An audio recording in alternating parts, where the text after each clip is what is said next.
हिमाचल प्रदेश में बसों की छतों पर सफर करना सरकार ने पहले ही बंद कर दिया था, लेकिन अब बसों की छतों पर सामान ले जाना भी मान्य नहीं होगा। इस संबंध में केंद्रीय परिवहन मंत्रालय की ओर से नए आदेश जारी किए गए हैं। केंद्रीय परिवहन मंत्रालय की ओर से जारी की गई नई गाइडलाइंस के अनुसार अब ना तो सवारी बसों की छतों पर सफर कर पाएगी और ना ही सामान बसों की छतों पर ढोया जा सकेगा। Ministry of road transport and highway के आदेश के बाद हिमाचल पथ परिवहन निगम अपनी सभी बसों पर लगे कैरियर हटाएगा। एचआरटीसी को मिलने वाली नई 205 बसों में भी कैरियर नहीं लगेगा। ऐसी 7 नई बसें हिमाचल रोडवेज के नालागढ़ डिपो पर पहुंच गई हैं। दूसरी ओर इस नई व्यवस्था से लोग नुकसान होने की बात भी कह रहे हैं। दरअसल पहाड़ी राज्य हिमाचल में लोगों के लिए ट्रांसपोर्ट का एकमात्र जरिया रोडवेज है और लोग सुबह शाम अपना सारा सामान बसों की छतों पर बने कैरियर पर ही लाद कर लाते हैं, लेकिन अब ऐसा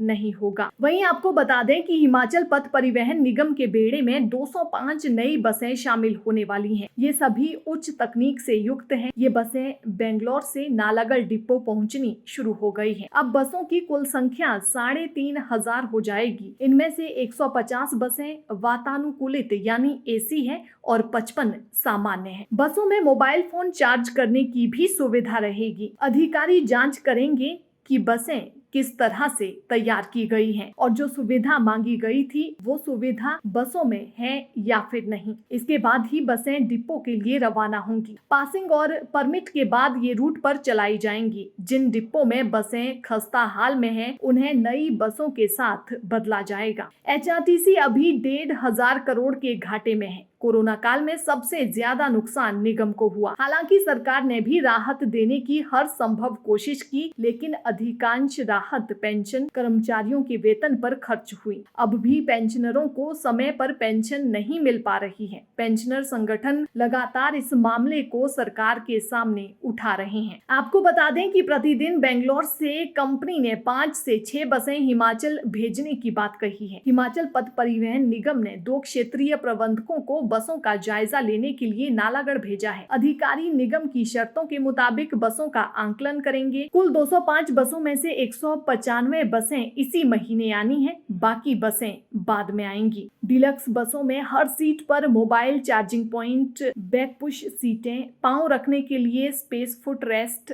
पानी की बोतल रखने के लिए भी अलग से जगह बनाई गई है। शक्तिशाली इंजन वाली ये बसें अशोका लेलैंड कंपनी की है। वर्तमान में प्रदेश में करीब 200 जीरो वैल्यू बसें हैं। इनमें कई बसें हटाई जाएंगी। अधिकांश डिलक्स बसें लॉन्ग रूट पर चलाई जाएंगी। लॉन्ग रूट से हटाई जाने वाली बसों को ग्रामीण क्षेत्रों में चलाया जाना है। कोरोना के चलते हिमाचल में दर्जनों बसों के रूट बंद है। परिवहन निगम के बेड़े में बसों की कमी के चलते रूट पर बसें नहीं चलाई जा रही है। अब नई बसें आने से रूट बहाल हो जाएंगे। वर्तमान में परिवहन निगम के बेड़े में 3,300 बसें हैं। नई बसें आने से ये आंकड़ा 3,500 से पार हो जाएगा।